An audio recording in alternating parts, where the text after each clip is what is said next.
da revista Fundamentos Teológicos da Bíblia, Livros Históricos, é a revista número 5.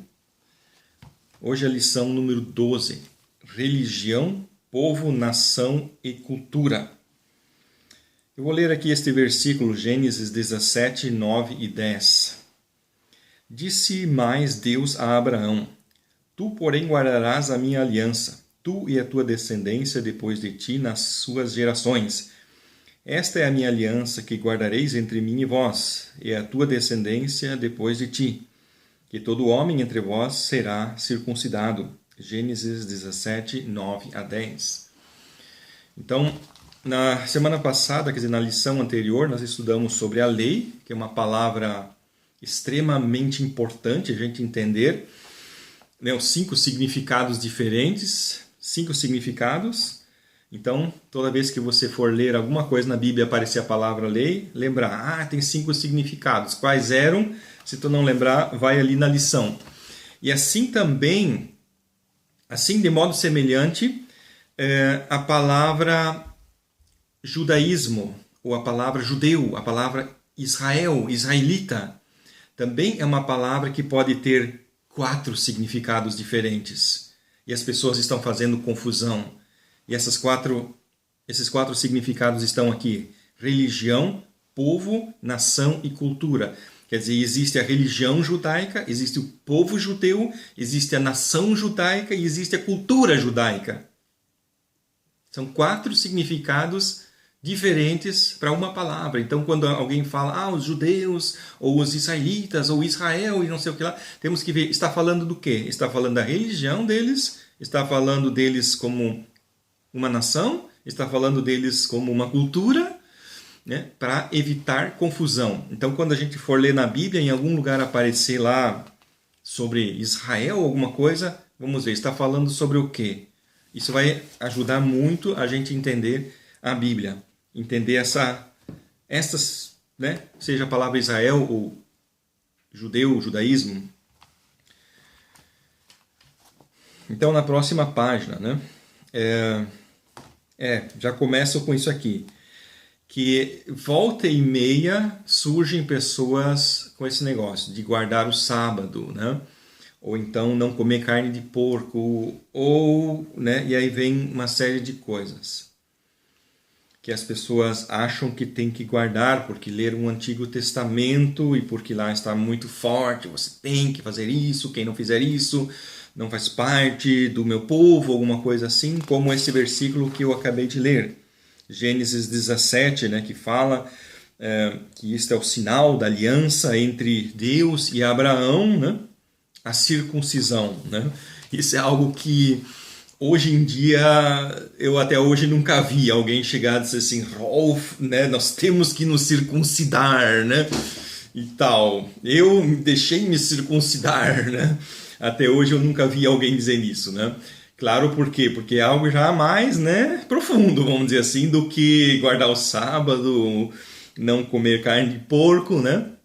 Já, né, já é algo aí que poucos gostariam de fazer, né? Mas nos tempos de Jesus, nos tempos do Novo Testamento, esse era o grande assunto. Esse era o grande assunto. A briga de Paulo ali quase todas as cartas de Paulo tem esta discussão como pano de fundo. A circuncisão e as outras coisas, o sábado e tal, são as outras coisas, mas principalmente a circuncisão. Então, e hoje vem mais, né, a questão do sábado e tal, porque as pessoas não entendem a Bíblia. Elas não leem a Bíblia como um todo, não entendem a conexão entre os diversos livros da Bíblia, e aí fazem essa confusão. Leem lá algum versículo, e agora resolveram que eles são os únicos cristãos perfeitos porque guardam o sábado, né? E nem leem lá o que o Novo Testamento fala sobre isso. Que nós estudamos isso na semana passada, na lição passada, sobre a questão do sábado, né? Que está escrito bem claramente, ninguém vos julgue por causa de sábados e tal. Então está muito claro que isso não interessa mais. Assim, não é mais uma lei religiosa, né? E Então tem pessoas, por exemplo, que fazem a tal da peregrinação para Israel. É mais difícil de explicar isso para as pessoas. Essa questão de peregrinação para Israel. Tem muita gente agora viajando para Israel.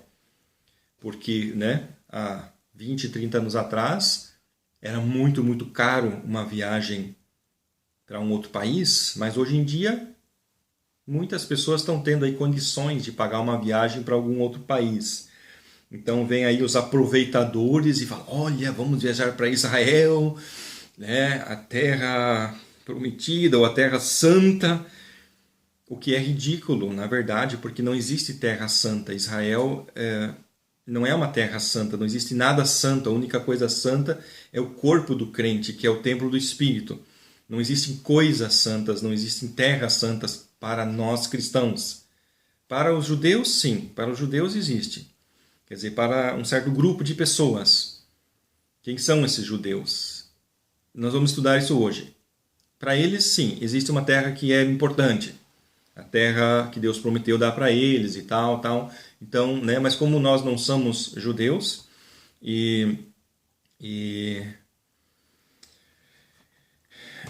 né, vai vir uma pergunta lá no finalzinho, se um cristão, ele é um judeu, digamos, se ele é descendente de Abraão, o que ele faz? Vamos conversar sobre isso. Mas a maioria dos cristãos não são descendentes de Abraão, então podem dispensar a maioria das coisas que a gente vai ver aqui. Né? Por exemplo, o uso de símbolos judaicos também.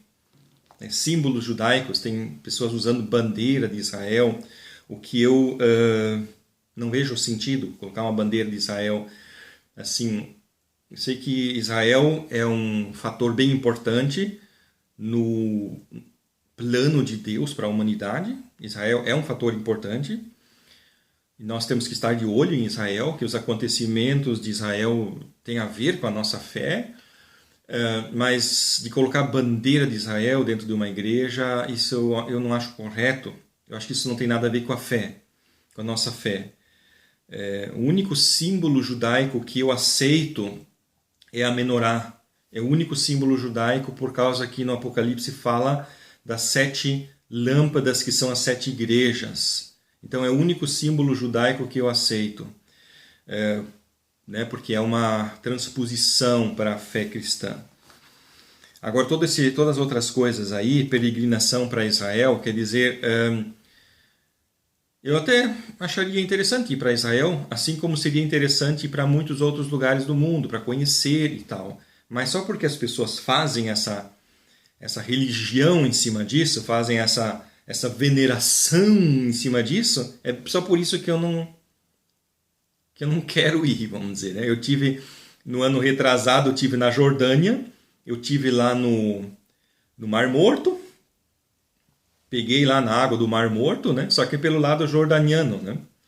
E passei bem pertinho lá do lugar onde que Jesus foi batizado, né? Poderia ter ido lá, mas não fui.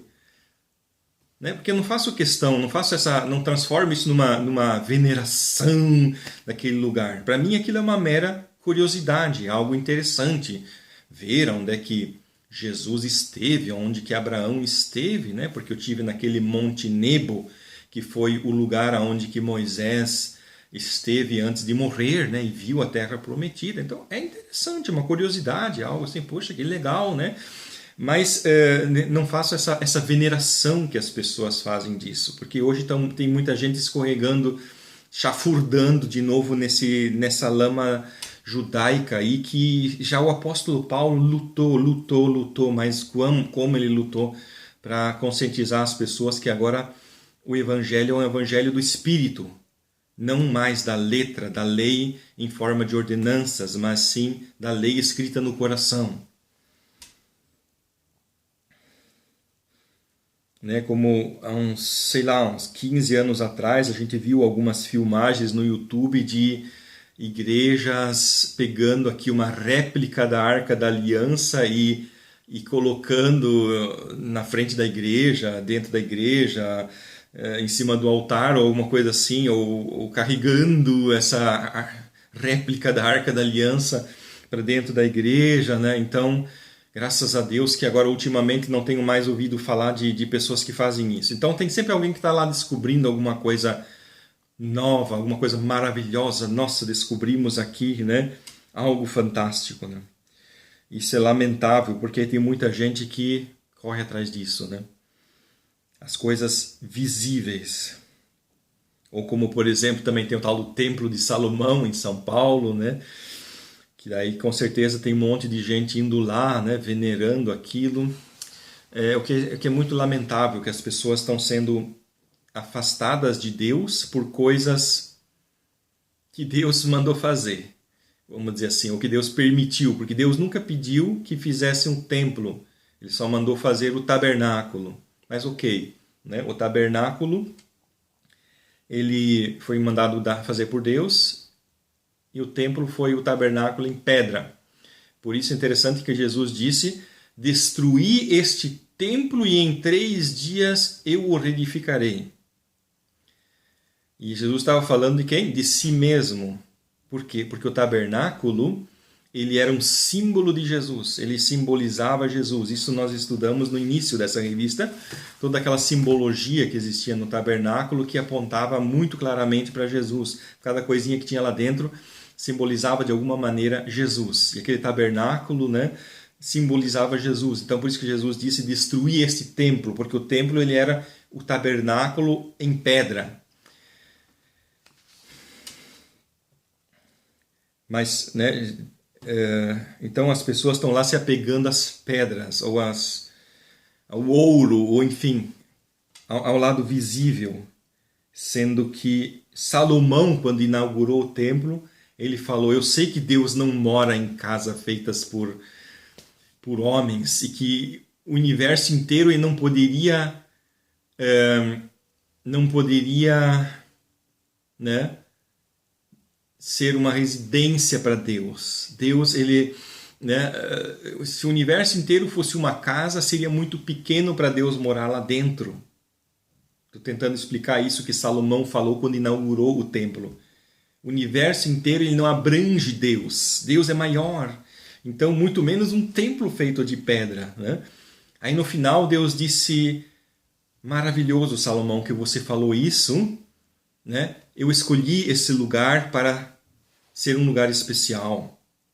Então, vamos dizer, o templo, né? Salomão construiu o templo e Deus disse: eu sei que eu não posso morar ali dentro, que eu não caibo lá dentro, mas eu escolhi esse lugar para ser um lugar especial, porque Davi, né, quis construir esse lugar e tal e coisa, né? Então, ok, porque Deus, digamos assim, numa vontade permissiva de Deus, permitiu que as pessoas escolhessem aquele lugar como um lugar especial.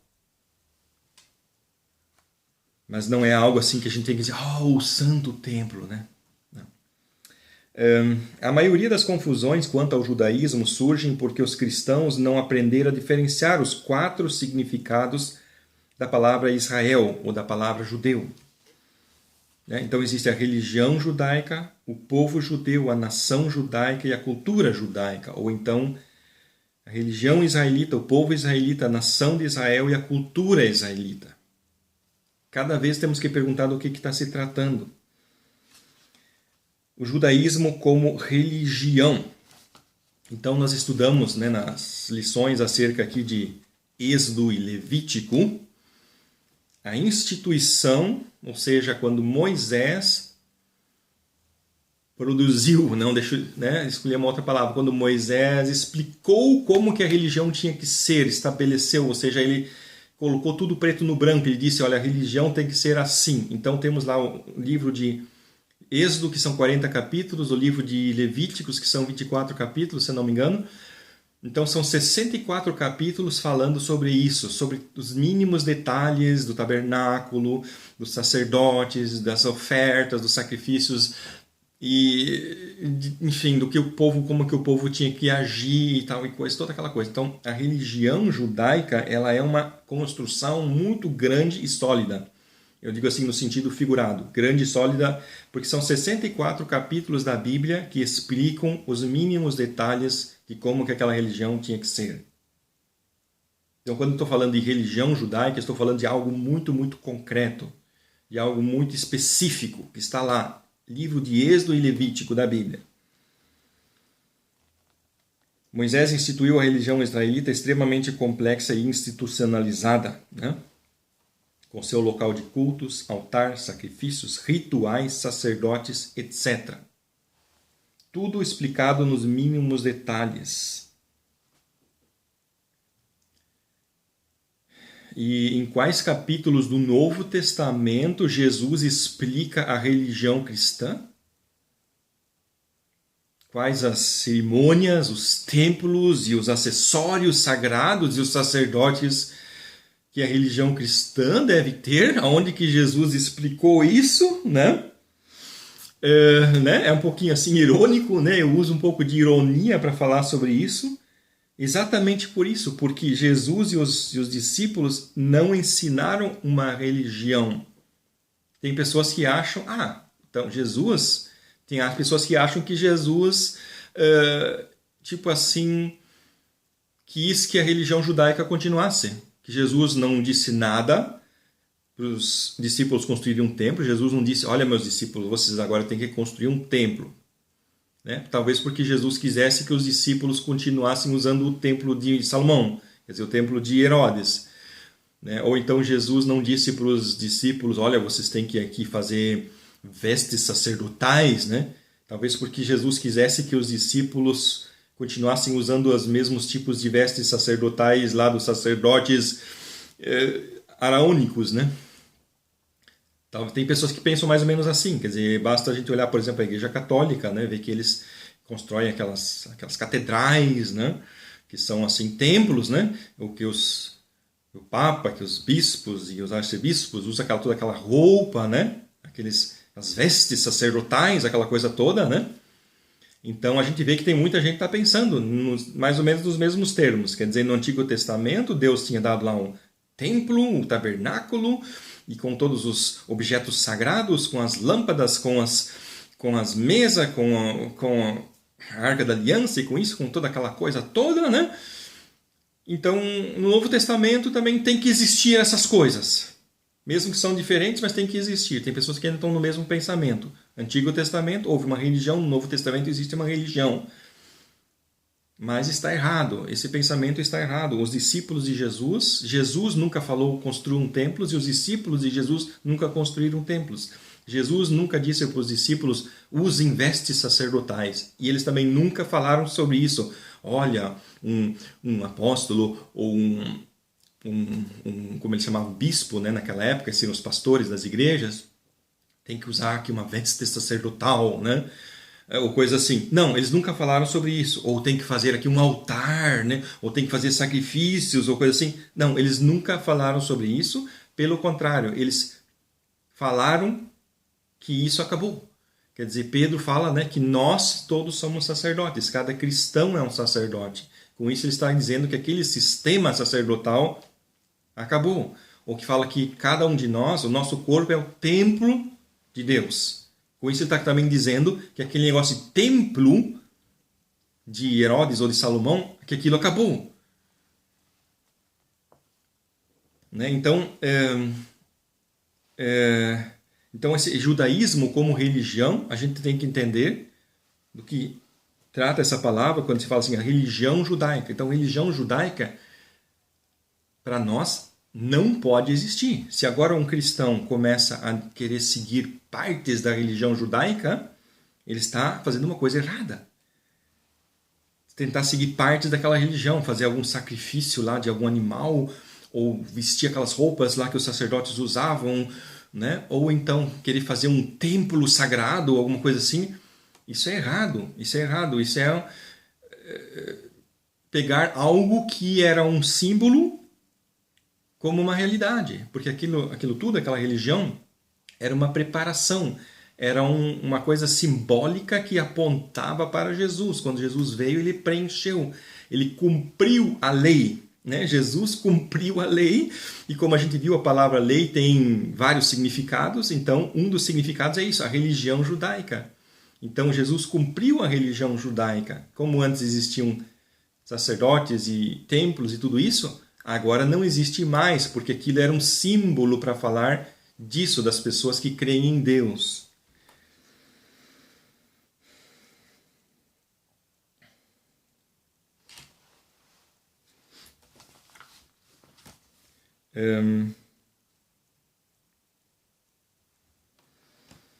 Então tem pessoas também que dizem, não, mas veja lá que Pedro ele foi chamado apóstolo da circuncisão.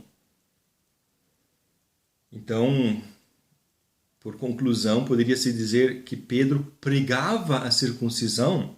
Se ele era apóstolo da circuncisão, então ele pregava pessoal, vocês têm que se circuncidar. Mas não, Pedro nunca disse, vocês têm que se circuncidar. A única pessoa no Novo Testamento que foi circuncidada foi Timóteo. Paulo circuncidou Timóteo.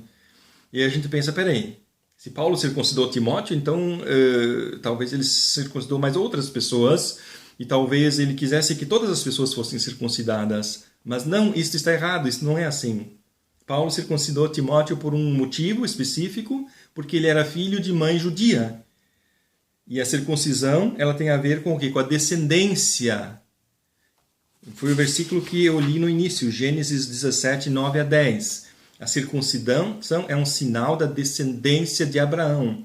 Então, quem é descendente de Abraão, ele deve se deixar circuncidar por causa disso, porque ele é um descendente de Abraão. Isso não tem nada a ver com a religião. Isso é algo que tem a ver com isso, com Abraão. Quem é neto, bisneto, tataraneto de Abraão, ele deve se deixar circuncidar, mesmo que ele creia em Jesus. Porque Abraão também cria em Jesus. Abraão foi salvo por Jesus. Quem salvou ele foi Jesus. Então tem que separar as coisas. Quem é que deu a religião judaica? Não foi Abraão, foi Moisés. Moisés viveu muitos séculos depois de Abraão. Então por isso temos que separar a religião mosaica. Por isso que eu gosto de chamar de religião mosaica, mesmo que não é uma palavra assim biblicamente correta, mas eu gosto de chamar de religião mosaica e fica mais claro. A religião que Moisés instituiu. Abraão não tinha nenhum tabernáculo, Abraão não tinha lá sumos sacerdotes vestidos com pedras preciosas penduradas no peito e coisas assim. Abraão não tinha nada disso. Quem instituiu isso foi Moisés. Então a gente tem que ver, né, religião judaica. Temos que deixar claro, quando alguém fala de judeus, porque os judeus e não sei o que lá, está falando o quê? Da religião? Está falando o quê? Da nação judaica, ou da cultura judaica, né? A ideia de que se devesse praticar a religião judaica ou partes dela foi combatida fortemente pelo apóstolo Paulo em suas cartas, né?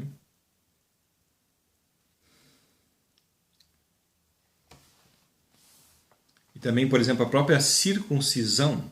Paulo combate a circuncisão e ele fala que a circuncisão verdadeira, a própria circuncisão para nós cristãos é um símbolo.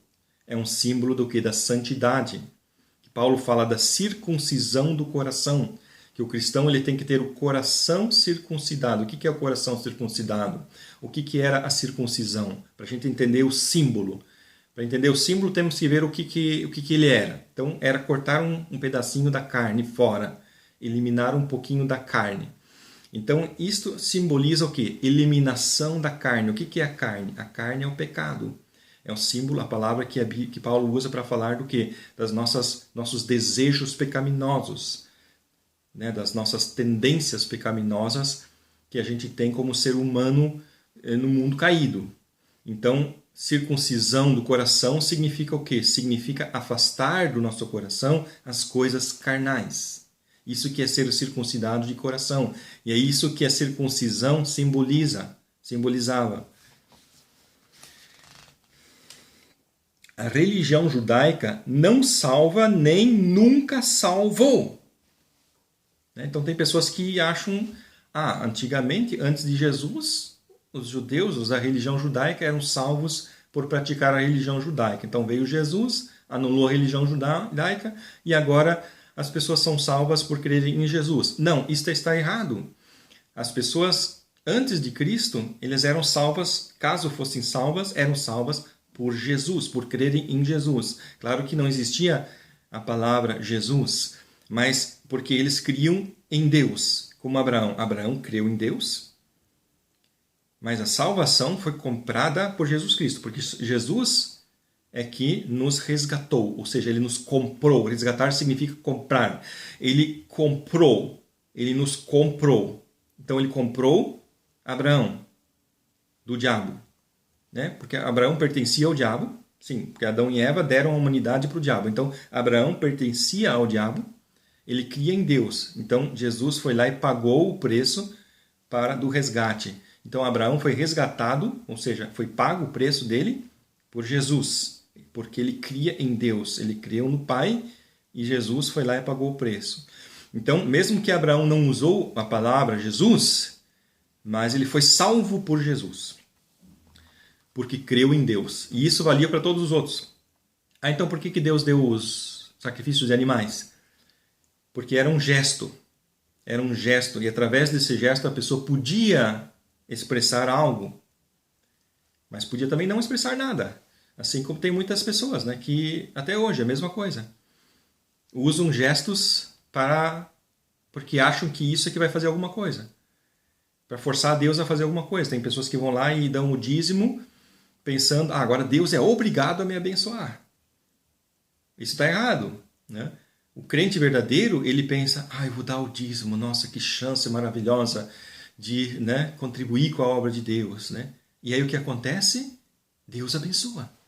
Aí vem lá um ímpio disfarçado de cristão e vê isso e vê, Deus está abençoando ele está dando dízimo, Deus está abençoando ele. Mas sabe o quê? Vou fazer a mesma coisa, vou dar o dízimo e aí Deus é obrigado a me abençoar. Então essa pessoa não está entendendo nada. Então é a mesma coisa que acontecia no Antigo Testamento. Deus disse, vocês querem o perdão dos pecados? Façam um sacrifício de um animal. E as pessoas entendiam errado, achavam que matar o animal ia trazer o perdão para eles. Não, isso era apenas um gesto de expressão de arrependimento, através do qual eles expressavam o arrependimento, caso eles estivessem arrependidos. Então, né, temos que separar as coisas. Tá. A cidade de Jerusalém é uma figura da nossa pátria no céu. Então a gente vê que no final, lá no Apocalipse, fala, né, que Jerusalém desce do céu. Né? Então Jerusalém é o quê? É a nossa pátria no céu. Essa Jerusalém que está lá no país de Israel, essa aí só simboliza a nossa pátria no céu. Mas é só isso, é um símbolo da nossa pátria no céu. Mas ela em si não tem nada de especial. Não tem nada assim de santo ou uma coisa assim que merecesse alguém peregrinar para lá.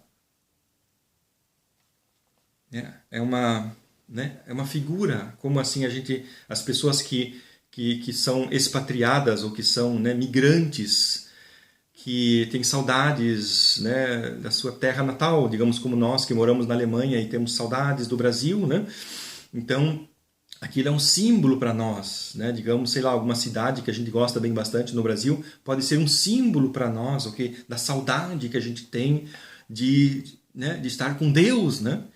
Então, assim, a cidade de Jerusalém é um símbolo da saudade que a gente tem de Deus. E aí, né, o Apocalipse fala, né, da nova Jerusalém descendo do céu. Sim, porque é lá que Jesus foi preparar lugar para a gente morar. E não nessa Jerusalém aqui da terra. Até citei aqui o versículo de Apocalipse 3:12. Né? A Jerusalém que desce do céu. Então, temos que entender isso. Ponto número 1. Judaísmo como religião. Espero que você tenha entendido bem, né, o que é essa religião judaica. Ponto número 2. O que é o povo de Israel, algo distinto. Religião e povo são duas coisas que se misturam bem bastante, mas que às vezes são separados. Temos que fazer distinção. O povo se refere à descendência biológica, que são os descendentes de Abraão, espalhados pelo mundo todo. Tem a ver com isso. Uma pessoa que lá, o seu ancestral, o seu tataravô, né, foi Abraão. Esses são o povo judeu, que está espalhado no mundo todo. Então tem judeu na Alemanha, no Brasil, nos Estados Unidos, em todo país do mundo tem judeu, que são esses aqui, o povo judeu. Nem todo que é parte do povo judeu também pratica a religião judaica. Tem muito judeu que não pratica a religião judaica. Por exemplo, tem muito judeu, assim, no sentido do povo, ou seja, muito que é descendente de Abraão, que é cristão. Então ele não pratica a religião judaica, glória a Deus, né? Então, mas ele continua sendo judeu. Então se alguém diz, eu sou judeu, então eu sou judeu e sou cristão. Quer dizer, ele pratica a religião cristã, mas ele é do povo judeu. Quer dizer, o sangue dele, que corre nas veias dele, né, tem lá uma ligação histórica com Abraão. Mas temos que separar as coisas. Uma coisa não tem a ver com a outra. A religião não tem a ver com a descendência biológica. Duas coisas separadas, né? É como, né? Enfim, que outras comparações a gente poderia fazer, como na Índia, por exemplo, ou em outros países, sei lá, na China, em algum lugar. Então diz, na Índia todos os indianos, por princípio, são hindus, né? E se alguém, um missionário vem lá querer levar eles para Jesus, eles falam, não, nosso país é a Índia, e nesse nosso país é o certo, a religião deste país é o hinduísmo. Então não é certo uma pessoa se converter para uma religião de um outro país. Ela teria que morar naquele outro país, né? Então, assim, tem pessoas que, digamos, islâmicos, quando veio aquele monte de islâmicos aqui para a Alemanha, muitos se converteram ao cristianismo. E aí muita gente ficou contente. Nossa, que maravilha, as pessoas estão se convertendo para Jesus, né?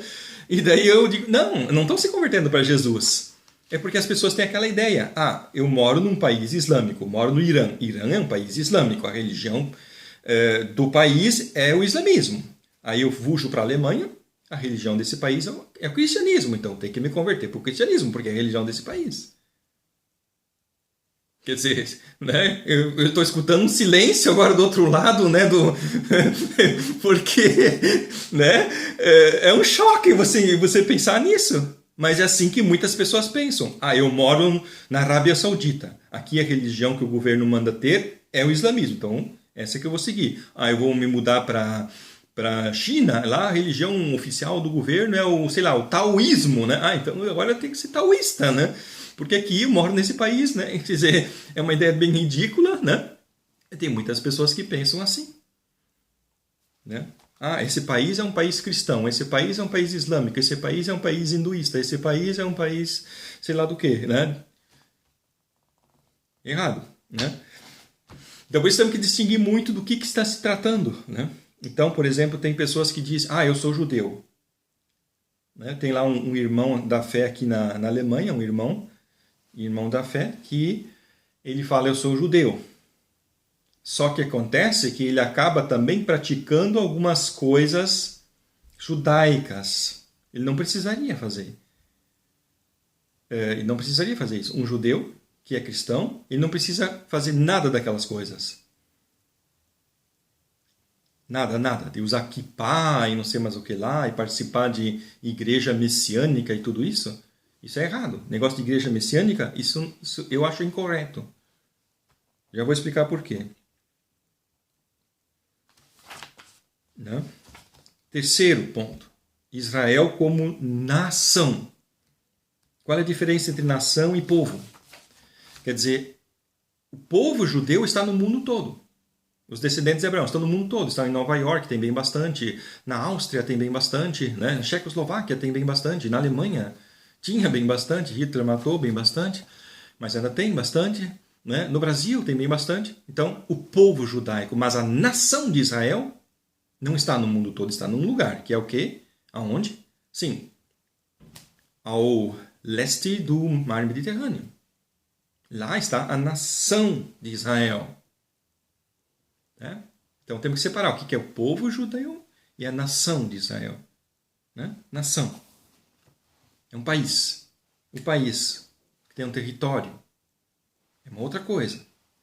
Né? Então quando se fala de Israel, quando as pessoas pegam a palavra Israel na boca, está falando o quê? Está falando daquele país? Está falando das pessoas? Está falando da religião? Está falando do quê?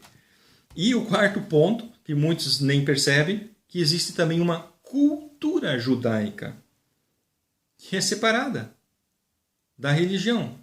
Quer dizer, por exemplo, certos hábitos alimentares, certas comidas, né? Eles gostam de comer falafel. Faz parte da cultura. Não está escrito na Bíblia, todo israelita tem que comer falafel. Não está escrito na Bíblia. É cultura. Eles gostam de fazer isso. Então tem coisas que são da cultura. O jeito, as músicas que eles gostam de escutar. É cultura. E é por isso que eu sou contra igrejas messiânicas. Porque na igreja messiânica, o que eles estão fazendo? Eles estão preservando a cultura judaica, achando que com isso estão preservando a fé em Jesus Cristo. Né? Enfim. Então tem muita mistura de cultura com fé dentro das igrejas. E a mesma coisa na cultura judaica. Na cultura judaica, então, eles têm certos tipos de roupas que eles usam e coisa e tal, que é costume que eles têm de fazer, de usar uma certa tal de manta que eles colocam em cima dos ombros dos rabinos, quando eles oram, e quando eles casam, eles esticam aquele pano em cima dos noivos, aquela coisa toda. Eles têm são costumes culturais.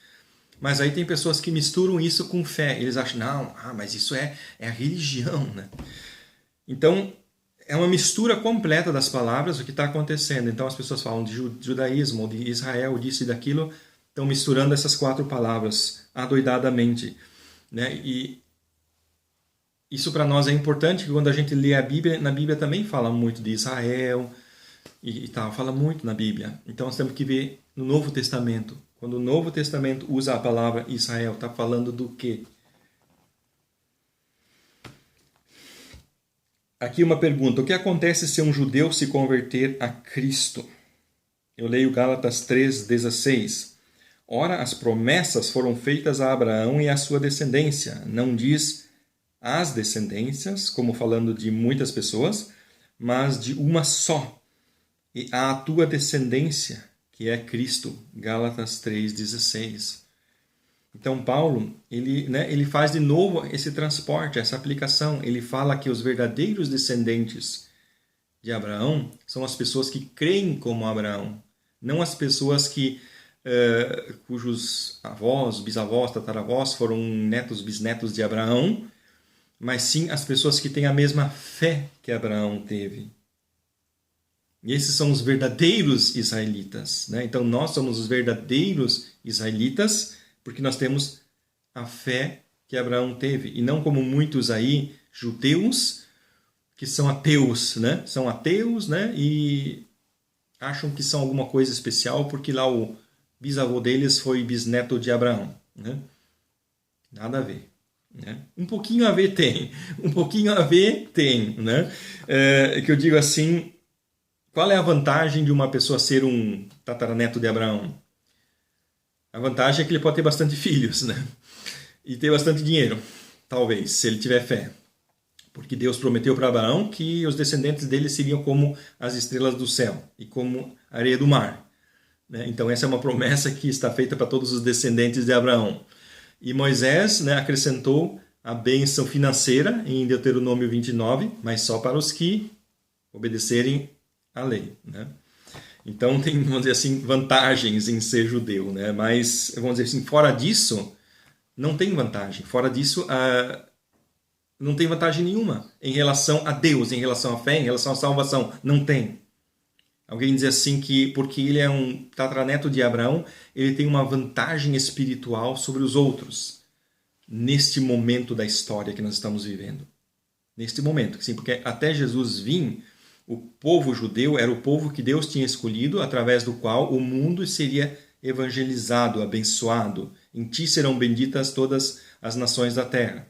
Então Deus escolheu o povo judeu para abençoar todas as nações da terra, para levar a fé em Deus a todas as nações da terra. Sim, e isso aconteceu. Veio Jesus e agora o evangelho se espalhou para toda a terra. Então Deus cumpriu o plano dele. Deus escolheu aquele povo com aquele objetivo foi cumprido. Então, hoje não existe mais nenhuma vantagem espiritual. Neste momento, não existe vantagem de uma pessoa ser um tataraneto de Abraão. Vai haver um momento da história, depois do arrebatamento, onde Deus vai tentar atrair de novo alguns descendentes de Abraão para si, usando para isso o sofrimento. A gente chama da grande tribulação. A última grande chance que Deus vai dar para as pessoas crerem nele. E muitas pessoas vão se converter. Só que nós já não vamos mais estar aqui, nós vamos ter subido para Jesus. E já quase terminando a lição, o assunto sábado. O assunto sábado. A palavra sábado, é interessante que no português, né, na Bíblia se fala guardarás o sábado, né? Mas no alemão, e daí a gente tem o dia da semana, né? Domingo, segunda, terça, quarta, sábado, né? Um dia da semana. Já na Alemanha é diferente, né? Na Alemanha a Bíblia diz guardarás o Shabat, se não me engano. Eu nem lembro como é que está na Bíblia alemã. Eu só sei que o sábado na Alemanha é Samstag, não é Sabbat, é Samstag. Então nem coincide o nome, né? No Brasil ainda tem que guardar o sábado, né? Aqui na Alemanha nem existe, né? O nome do dia da semana não é o mesmo nome. E a palavra em hebraico é Shabbat, que significa descanso. Ou seja, quando na Bíblia diz guardarás o Shabbat, significa guardarás o descanso. E aí Jesus vai e explica, né? Em Marcos 2:27, o sábado foi feito por causa do homem e não o homem por causa do sábado. Marcos 2:27, que significa o quê? Sim, o descanso foi feito para o homem. E isso é uma coisa boa. Isso nós devemos nos conscientizar. Nós precisamos de descanso. E é por isso que o sábado existe, o Shabat existe, para nos dar o descanso. Só que os judeus interpretavam o contrário. Eles achavam que o sábado era uma agressão ao ser humano. Tanto que eles procuravam de todo jeito, né, contornar essa lei, como os judeus até hoje fazem. Como meu pai contava a história, né, que lá uma senhora judia pedia para a irmã do meu pai, quando eles eram crianças, no sábado, ir lá acender o fogo para ela. Né? Vem aqui acender o fogo aqui para mim. Né? Por quê? Porque a lei proíbe acender o fogo no sábado, né? Então o judeu, né? Eu não posso acender o fogo. Então convido alguém que não é judeu para acender o fogo para mim. Então com isso estou respeitando a lei, eu sou obediente, né? Só que não entenderam que Deus deu a lei para proteger o ser humano, para forçar o ser humano a tirar um dia de descanso, a descansar. Que essa lei de não fazer fogo implicava no quê? De não cozinhar, ou seja, de não trabalhar, de não fazer o trabalho de cozinhar. Então descansar, né? Também as mulheres tinham direito a descansar, né? Deus podia dizer, o homem é para descansar, né? A mulher tem que trabalhar, fazer a comida para o homem comer enquanto descansa, né? Não, a própria mulher tinha que descansar, não fazer comida. Que Deus, né, disse, descansem, né? E o ser humano diz, não quero descansar, eu quero trabalhar no domingo, né? Quero trabalhar, naquele dia, né? E Deus disse, vocês precisam de descanso, é uma necessidade, por isso vocês devem descansar, né? Então, a lei do sábado como dia de descanso, né, não era uma lei religiosa. Assim, Deus não deu o sábado porque com isso as pessoas estavam servindo a Ele melhor ou coisa assim. Mas porque, claro, tendo um dia de descanso e as pessoas iam na sinagoga ou iam no templo e tal para adorar, então era bom, tinha a ver com a religião também, tinha a ver com a fé também, acabava tendo a ver com a fé, mas era na verdade uma conquista social, né? Conquista social, hoje a gente diria, que nem foram o povo que conquistou, quer dizer, hoje o povo conquistou um monte de direitos, né, sociais, de ter, sei lá, 13º e férias, isso e aquilo, os direitos conquistados porque as pessoas, o trabalhador se levantou e fez greve, protestou, exigiu, né? E no Antigo Testamento foi o contrário. Deus foi lá e disse aqui, estou dando direito para vocês de terem um dia de descanso, né? E as pessoas dizem, não queremos, nós queremos trabalhar, né? Né? Então, as pessoas não entendem até hoje essa questão do descanso, que é um direito que Deus está dando para as pessoas de descansarem.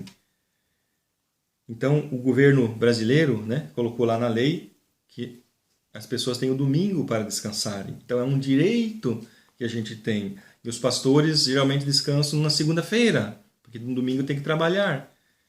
Assim como os sacerdotes lá no judaicos também. Então, no sábado eles tinham que fazer os sacrifícios, que as pessoas vinham lá adorar, então os sacerdotes trabalhavam no sábado. Então, por isso mesmo que Jesus diz, né? Sim, e os sacerdotes não trabalham no sábado, né? Porque foi criticado, né, pelos fariseus, né? Então, a gente tem que entender essa questão, né? Quando as pessoas vêm, temos que guardar o sábado. Eu falo às vezes assim para a Beth, né? Nós temos que guardar o sábado, tá lá, né? Mas querendo dizer assim, porque às vezes a gente na segunda-feira acaba trabalhando, acaba fazendo alguma coisa, e depois a gente está cansado, está lá estressado, daí, né? Eu sei da onde vem isso. Sim, porque a gente, né, não descansou quando deveria ter descansado, que era o dia que a gente tem para tirar o descanso, porque a gente precisa disso para se recuperar psicologicamente, fisicamente. E depois a gente está lá estressado, cansado, né?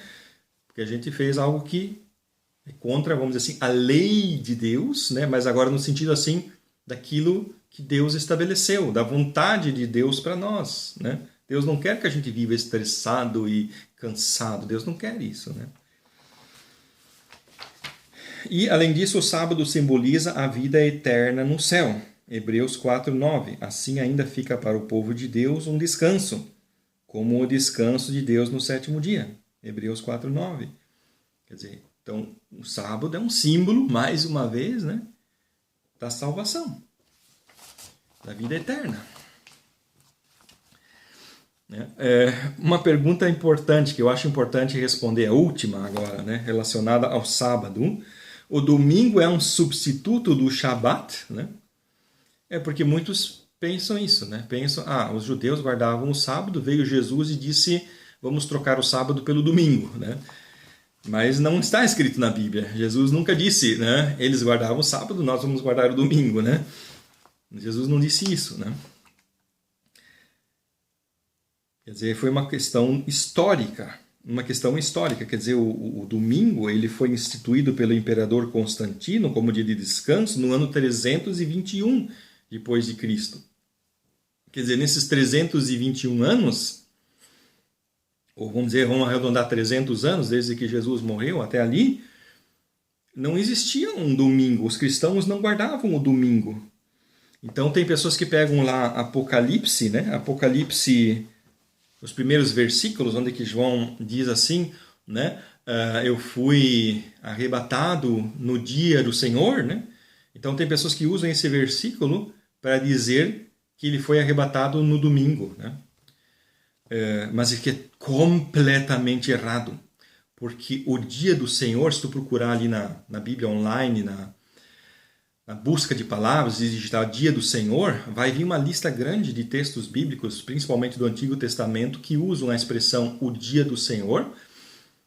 E isso significa claramente uma outra coisa, que não o domingo, não tem nada a ver com o domingo, é o que? É o dia, né, final. Quer dizer, é quando Deus vai fazer alguma coisa nesse mundo aqui, vai julgar, né? Enfim, o dia que Jesus vai voltar para fazer justiça, né? É isso que se refere à expressão o dia do Senhor, mas não o domingo. Então, lá em Apocalipse não está falando do domingo.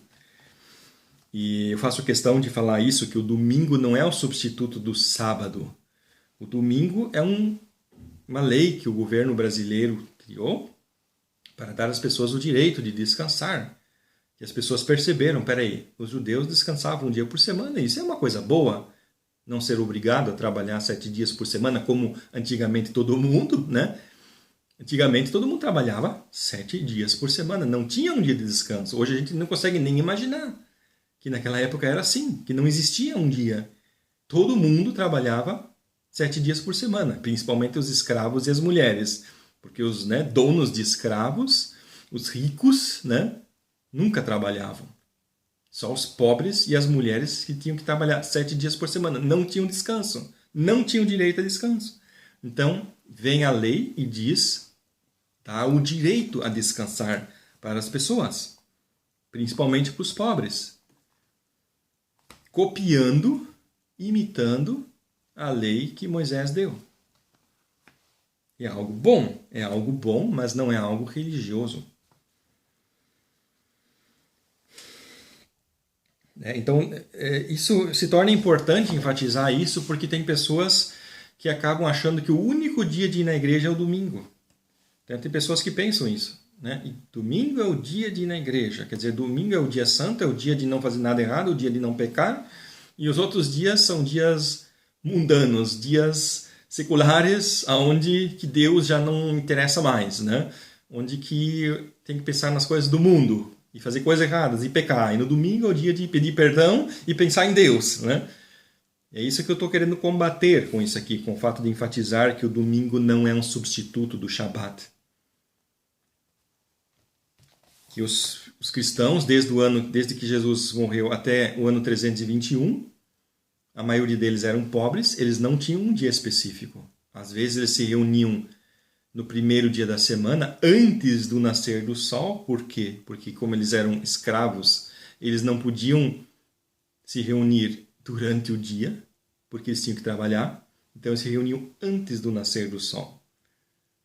Né? E eles escolheram esse dia, que era uma comemoração, o dia que Jesus ressuscitou. Eles escolheram esse dia, mas em nenhum lugar Jesus diz que este é o dia certo para eles se encontrarem. Pelo contrário, em Atos 2, diz lá que eles se reuniam todos os dias, de casa em casa. Quer dizer, então eles iam todos os dias fazendo cultos nas casas. E também comendo juntos, repartindo o pão.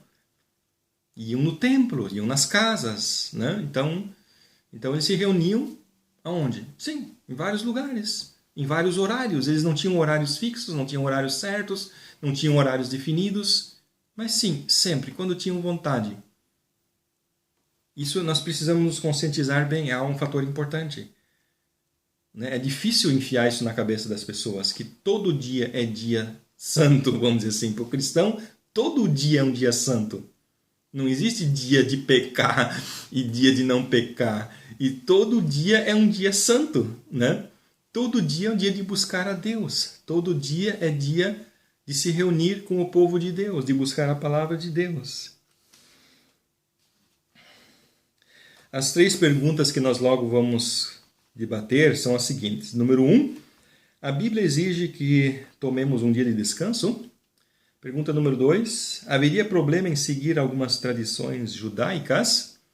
E a pergunta número 3, por que é importante entender perfeitamente a diferença entre religião, povo, nação e cultura judaicas? Glória a Deus. Aleluia.